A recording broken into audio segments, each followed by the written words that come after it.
Coming up new on KGW News at 6, an update in the federal gambling probe into the NBA.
Prepared and connected with KGW and KGW Plus. Coverage that alerts you to what's coming and how it will impact you.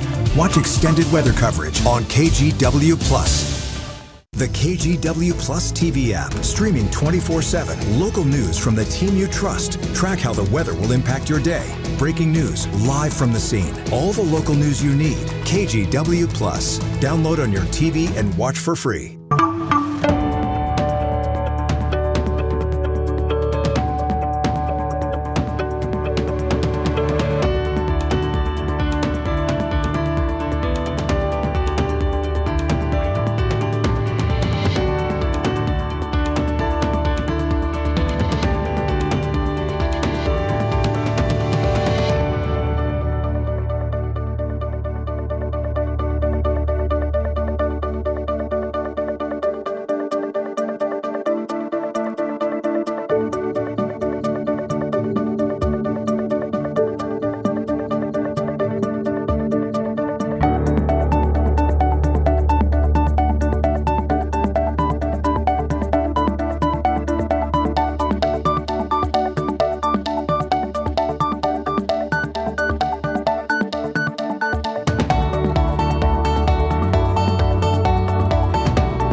We have now issued a weather impact alert. We could expect conditions in some parts of our area to change drastically pretty soon, right? And very quickly, yes.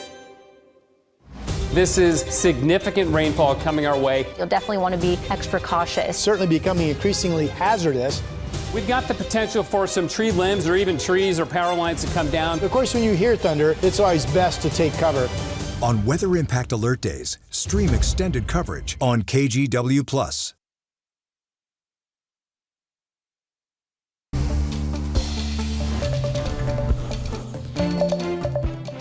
We begin this streaming half hour of KGW News with our weather impact alert and a live look at downtown Portland from our Wells Fargo Skycam. Heavy rain is hitting Portland and the Northwest, with several inches expected over the course of the week. That could overwhelm streams and rivers, disrupt travel because of water on the road, and bring down trees and power lines. Thank you for joining us. I'm Christine Pitawanich. Let's get right to our chief meteorologist, Matt Safino, now, and this multi-day stretch of wet weather. Hey, Matt. Hey, Christine. Yeah, you know, as you and I were talking earlier, it's good that we had very little rain over the weekend because it's really ramped up today, and it will continue to be heavy at times over the next really 48 hours, basically. So through Wednesday, we've got the weather impact alert. Just a reminder, we issue those when the weather is going to be more impactful than usual, just to alert you to the fact that, hey, you might, be impacted and your day may change because of this. We've got heavy rain and getting windy tonight as well. So if you haven't already, make sure your storm drains are cleared around your house and around your home, especially so you don't get any water flooding into your basement. And keep an eye on your trees. If you see any leaning that weren't, if you see any uplift of the ground around a tree, then you might want to keep an eye on that. Those are signs that trees may be ready to go, and we're likely going to see some trees come down. I'm going to go back to that last graphic here for you. This is the accumulated rainfall for tonight. It ramps up 1/10 of an inch an hour or so, then it gets a little bit higher, couple tenths of an inch an hour, and then it flattens out a little bit tonight. So accumulative, though, total, we're looking at another 1/2 to 3/4 of an inch by midnight tonight, which could end up pushing us into record rainfall territory. We're about a little bit less than 3/4 of an inch below that, with the 97/100ths of an inch that has fallen so far in Portland today. Out of the coast, Astoria's rain gauge is broken, so don't pay attention to that, but 2 inches or so along the coast. So it has just been dumping on down. The rain is a little bit lighter right now. It has lightened up a bit. The heavy rain pushed on off to the Cascades and points north, but there's no end to this. What looks like a back edge isn't. It's just the end of the range of the radar. So the radar isn't seeing any farther west than that, which is why the radar takes on that appearance. Now the records for today, we're looking at 1.66 inches, as I mentioned. This is for tomorrow, and that is for Wednesday. Both of these are in play. We may break the record for rainfall both today and tomorrow. And then there's the wind, which we haven't talked as much about because it's not too strong yet, but we've got a wind advisory over the Portland area and all of western Oregon for gusts upwards of about 35 miles an hour. So heaviest rain and wind tonight. Round 2 will come in Tuesday night into Wednesday. Things should begin to settle down after that, Christine. A lot more to come. Thank you, Matt.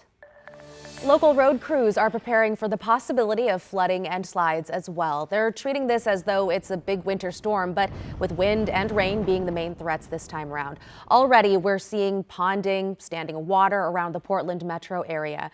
ODOT crews have been busy, though, removing debris from drains along Highway 26 to stop potential flooding. They're also asking homeowners to make sure to remove any leaves or other debris from blocking storm drains. So our crews are preparing for the things that are related to that. The first thing is flooding. And this is an issue not just on state highways, but within cities too. We still have leaves coming down from some trees. ODOT says crews are on a 24-hour shift rotation, so they're ready to deal with any downed trees or potential landslides. And as we deal with the heavy rain and flooding potential, the National Weather Service has some good tips to remember. First, never drive through standing or running water. It only takes about 12 inches to potentially sweep a car away. Avoid low-lying areas, trails near fast-moving rivers and steep slopes that could become unstable. And at home, don't forget to clear gutters, downspouts, and neighborhood storm drains. Last but not least, if you live in a flood-prone area, review your household flood plan and prepare supplies. Since this is a multi-day event, as we've said, we are going to keep an eye on all the impacts of this rain. So stay with us for continuing coverage. If you text the word weather to the number there on your screen, 503-226-5088, we'll send you right over a link to our story on KGW.com with all our impact alert updates. Now to another big story. Today, high school students in Washington County walked out of class to protest immigration enforcement. At Aloha High School, dozens of students braved the rain with signs, and even the now famous inflatable frog costume was seen. They say they're upset at the way people in the community have been taken. There's like a lot of immigrants, Mexicans, not just Mexicans, but a lot of Hispanics or like from other countries. Like don't do anything and they're still getting deported for no reason. I have a lot of Mexican friends. My friend recently got taken from ICE back in McMinnville, and same with his barber. So like I'm just out here for that and stuff. Students at other Beaverton District high schools also walked out today. And there is a big vote coming in the Westland-Wilsonville School District. The school board is expected to decide the fate of several schools in the district next week. Thomas Schultz looks at what's at stake.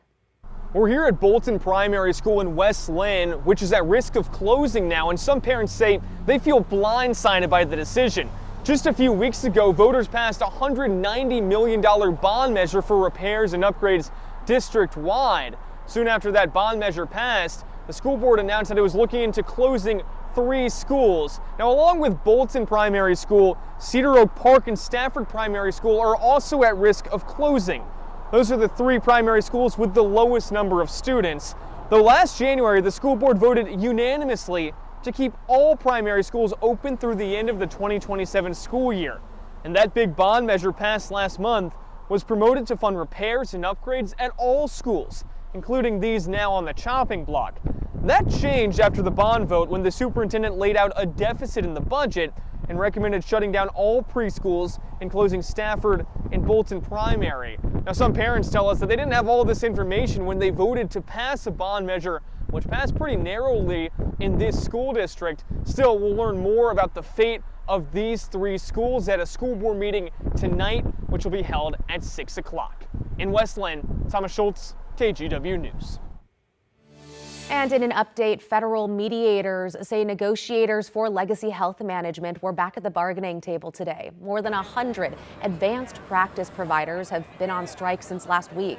That includes nurse practitioners, physician associates, and clinical nurse specialists. The Oregon Nurses Association represents this group of workers and says it's been trying to negotiate a new contract with Legacy for nearly 2 years now. The strike will continue through the talks. 3 people are in the hospital after they were shot in Gresham. It happened just after 9 o'clock last night at Southeast 187th and Stark. One of them is a man who is in critical condition.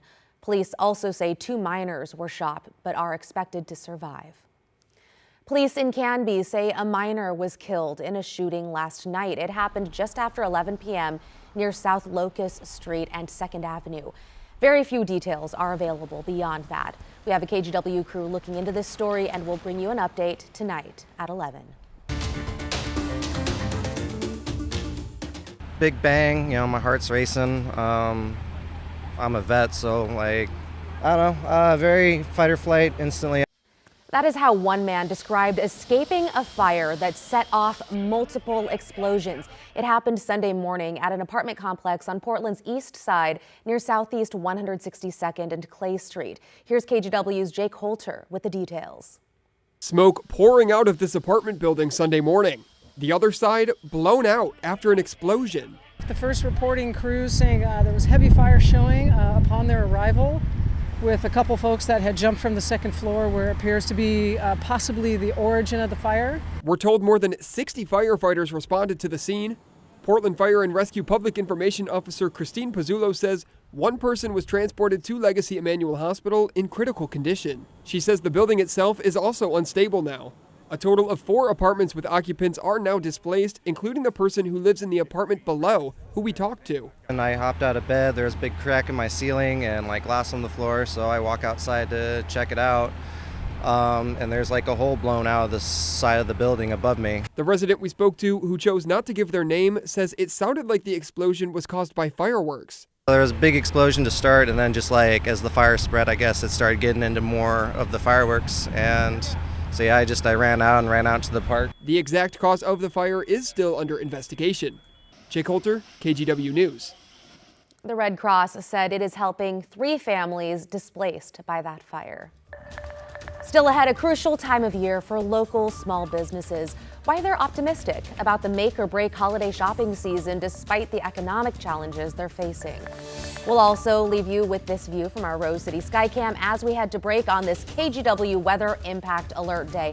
Heavy rain is hitting the valley this week, and we're watching out for landslides, floods, and any other potential issues. Matt's full forecast is coming up.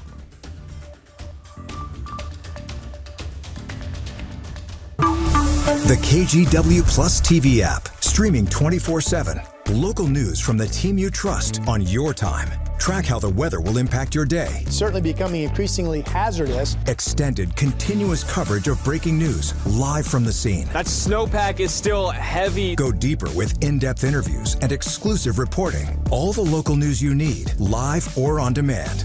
KGW Plus. Download on your TV and watch for free.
We have now issued a weather impact alert. We could expect conditions in some parts of our area to change drastically pretty soon, right? And very quickly, yeah.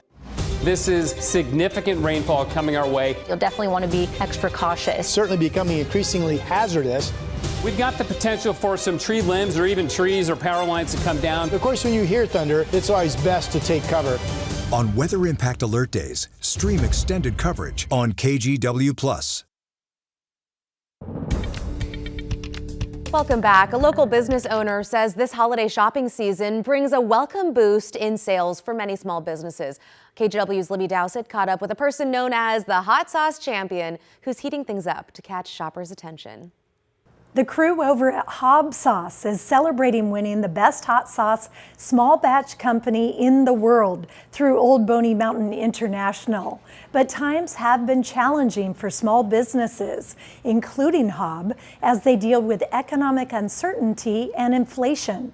Those at Hobbs say their technique for dealing with small business struggles has been to take things slowly and not grow too quickly over the past 9 years. But the holiday shopping season is crucial. So far, they say they're seeing a good bump in business while attending events like this weekend's My People's Market. And word of mouth is the biggest thing. And that's why I keep doing all these events, is because you get to actually engage with the public. And that's very important, because once one person gets it, they show 2 to 3 other people, and then your online sales just start going up and up and up. Some business owners I talked with at the market say they're adapting as quickly as possible to any changes with wholesale prices and trying to avoid passing on those costs to consumers. Those at Hobbs said sometimes you have to lower your expectations, saying the faster a business blows up, the faster it can pop. Back to you. Okay, a lot of people getting their holiday shopping done. Glad they were able to do it indoors, even though this weekend we had like some parts of the day that were nice and dry. We did. I saw blue sky both, a little bit Saturday, a little bit Sunday. So didn't rain too hard. Didn't rain hard today, though. That is for today sure. was different. It's a soaker, and we got another soaker on the way overnight and into tomorrow, too. And Doppler radar certainly confirms that. You can see all the green over us. It's lightened up over the metro area right now, and that'll happen. It'll come in waves where the rain lightens up, then it picks up again, and there's plenty more pouring into radar range here out to the west, so we're going to be in it for a while. The rainfall at the airport so far, 97/100ths of an inch. We've got a shot at having record rainfall today, not a guarantee, but it'll be close. Nearly 2 inches at Tillamook and over 2 inches up at Holcomb. Astoria, the rain gauge there is broken. So here's the accumulated rainfall forecast over the next several hours, starting basically between now and 6 p.m., another 1/10 of an inch an hour. Those are reasonable rainfall rates. Get a 1/10 of an inch an hour. Okay, it all adds up, right? But when you start getting to rainfall rates that are 2/10 of an inch an hour, 3/4 of an inch an hour, that's when it's getting really heavy. We don't see that as we go through the midnight hour, upwards of about a 1/10 of an inch hour through the next 6 hours. But again, by then we'll end up with over 1/2 inch of rain, which would put us close to the record for the date, the record for tomorrow, 1.42 inches. That's also in play. That's how much is on the way. Then there's the wind all out of the south, which is why it's so warm. Aren't seeing any super strong gusts right now, but we did earlier in the day. We had some gusts of 40 miles an hour at the coast and even higher gusts at higher elevations in the Coast Range and in the Cascades. Now, overnight tonight, wind should gust 25 to 35 miles an hour in the valley and upwards of 40 on the coast. Then the winds back off a bit as we see the winds surge south, but then the winds bubble back up again tomorrow as the second wave of this atmospheric river begins to roll in. So the heaviest rain will be tonight and the strongest winds will be tonight. And by that, I mean for the entire week. Now we'll get another round coming in tomorrow night into Wednesday. Should be a little bit less severe than what we're getting tonight. Rivers, though, will continue to rise, and the threat of landslides, like the rainfall accumulating, that is an accumulated thing too. It'll get, that threat will grow larger and larger as we go through the week, because the soil is becoming more and more saturated. Eventually, some trees will just give out, hence the weather impact alert until Wednesday. But for tomorrow, expect heavy rain in the morning for the morning commute. We don't drop below 50, and then rain may lighten up a little bit in the afternoon, but then pick back up again tomorrow night. We got a flood watch up and a coastal flood advisory along the beaches, along with the wind advisory here in the valley. So you can see the rain that's over us. We saw this already, but look at this cloud line extending way out over the central Pacific, basically to the north and then west and eventually southwest of Hawaii. That's where all this moisture is coming from, which is why we're dealing with so much rain. This is the jet stream forecast, and you see where the colors are kind of embedded and they get into the pink. That's where the jet stream winds are upwards of 175, 200 miles an hour. But notice how they're well to our north. That puts us in the warm sector, which is why it is so mild. We look for that jet stream to sag south into, say, southern Oregon, northern California, and get some heavy snow in the Cascades. I just don't see it. This is next Sunday, or this coming Sunday, and again, the jet stream pushing to our north. There's another strong jet across the Pacific Ocean. Hopefully that'll take a little bit more southerly track. But in the meantime, southerly winds and rain on and off tonight will be heavy at times. I mean, it'll be on, but occasionally heavy. And then we'll see a little bit of a break as we go into the morning hours, perhaps. See that? There's Wednesday, another break coming our way. And by then, we should be done with the atmospheric rivers, although the rain will continue as we go into Thursday with at least showers coming our way at that point. Our high today has been 57 degrees. Way above average. We're still sitting at 57 degrees, our highest of the day, and it won't drop very much overnight tonight. We'll stay in the 50s. Heavy rain, getting windy, and then more rain tomorrow. How about that? Weather impact alert into Wednesday, and then Thursday, finally, it relents.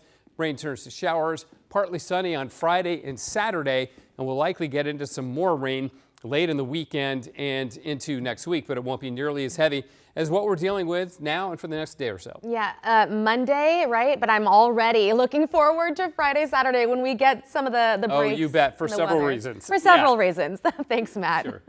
Still ahead, it is the season for dry, itchy skin for a lot of people as the temperature drops. The simple switches, though, that dermatologists say can make a really big difference. Stay with us. The KGW Plus TV app, streaming 24/7. Local news from the team you trust on your time. Track how the weather will impact your day. Certainly becoming increasingly hazardous. Extended, continuous coverage of breaking news live from the scene. That snowpack is still heavy. Go deeper with in-depth interviews and exclusive reporting. All the local news you need, live or on demand. KGW Plus. Download on your TV and watch for free.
The KGW Plus TV app, streaming 24/7. Local news from the team you trust. Track how the weather will impact your day.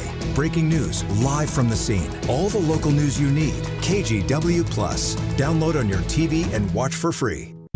On Weather Impact Alert Days, stay informed, prepared, and connected with KGW and KGW Plus. Coverage that alerts you to what's coming and how it will impact you. Watch extended weather coverage on KGW Plus.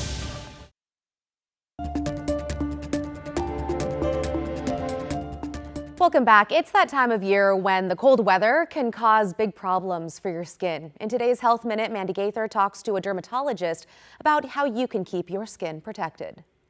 It's the season of dry skin, and if you're feeling the itch, you're not alone. The cold temperatures outside, the high heat, and the low humidity, all of those factors play a role into making our skin more dry and more sensitive. Dr. Susan Masick with the Ohio State University Wexner Medical Center says there are ways to protect your skin and provide some relief. She says it starts with hydration. You want to moisturize, moisturize, moisturize. You can never moisturize enough. Masick says most products out there are effective. Emollients and ointments like petroleum jelly can help seal moisture into the skin. Creams that have more oil than water can replenish skin to keep it healthy. Lotions tend to have more water, and so they are able to glide on the skin more easily than creams, but creams and ointments are more moisturizing. And when outdoors, she says to cover up to make sure your skin isn't exposed to the elements. Inside, consider using a humidifier and avoid taking long, hot showers. Keep it lukewarm and shorter. She says to also pay attention to what you're washing with. And make sure we're using mild soaps gentle cleansers. Avoid the really harsh astringents, toners, perfumes, scented types of cleansers that can actually help irritate the skin. For Health Minute, I'm Mandy Gaither. Interesting recommendation to stay away from long, hot showers. Okay, coming up, sports tourism is booming ahead of next year's World Cup. Next, why fans aren't just filling stadiums and how even non-host cities are trying to take advantage of the tournament. Stay with us. KGW Plus TV app, streaming 24/7. Local news from the team you trust. Track how the weather will impact your day. Breaking news live from the scene. All the local news you need. KGW Plus. Download on your TV and watch for free. On Weather Impact Alert Days, stay informed, prepared, and connected with KGW and KGW Plus. Coverage that alerts you to what's coming and how it will impact you. Watch extended weather coverage on KGW Plus.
We have now issued a weather impact alert. We could expect conditions in some parts of our area to change drastically pretty soon, right? And very quickly, yes. This is significant rainfall coming our way. You'll definitely want to be extra cautious. Certainly becoming increasingly hazardous. We've got the potential for some tree limbs or even trees or power lines to come down. Of course, when you hear thunder, it's always best to take cover. On Weather Impact Alert Days, stream extended coverage on KGW Plus. The World Cup draws are in, and fans are starting to make their travel plans for next summer, and that includes some games in Seattle. This comes at a time that the sports tourism industry is experiencing a boom. Michael Yoshida has the story. From the Olympics to the World Cup, next year is filled with massive events in the sports tourism market, which is valued to be in the hundreds of billions of dollars and growing. I ended up going to Australia and watched 7 of the World Cup matches in Sydney. Writer Laura McFarland is one of the many who plan trips around sports. If you believe, like I do, that travel is about people, then sports are the quickest way to make friends and get involved in a country's national culture. Whether traveling to watch or take part in a sporting event, including youth or professional, this is big business and growing. In 2025, the sports tourism industry is valued as a more than $707 billion market and expected to nearly triple in value by 2032, according to Fortune Business Insights. It is a global tourism boost because when you go to a city, you just don't go to the event. You book a hotel, you eat at the restaurants, you do a lot more. Expedia's Melanie Fish says 2026 is set to be a medal-winning year for the industry, with the Olympics and World Cup attracting fans from around the world. Just in the Expedia app, fans from England drove searches surging to North America, 85%. Fans from Mexico, more than 200%. Fans and dollars everyone is trying to get in on. Even non-host cities are looking at ways that they can leverage getting tourists. DC is pitching and trying to position itself as, hey, take a day trip from Philly to Washington, D.C. Do other things while they're there for the World Cup. That's going to create more economic impact. And when you look around the world, sports tourism generates about 10% of global tourism dollars. That number expected to just keep rising, that according to UN Tourism. In Washington, I'm Michael Yoshida. Well, stay with us because we have another full hour of news coming up in just 2 minutes. In the meantime, let's check out this view from our Salem Skycam. A beautiful night out there, although wet. Your top stories, including all the rain and wind this week, and another look, of course, at your weather impact alert forecast with Chief Meteorologist Matt Zaffino. All of that straight ahead.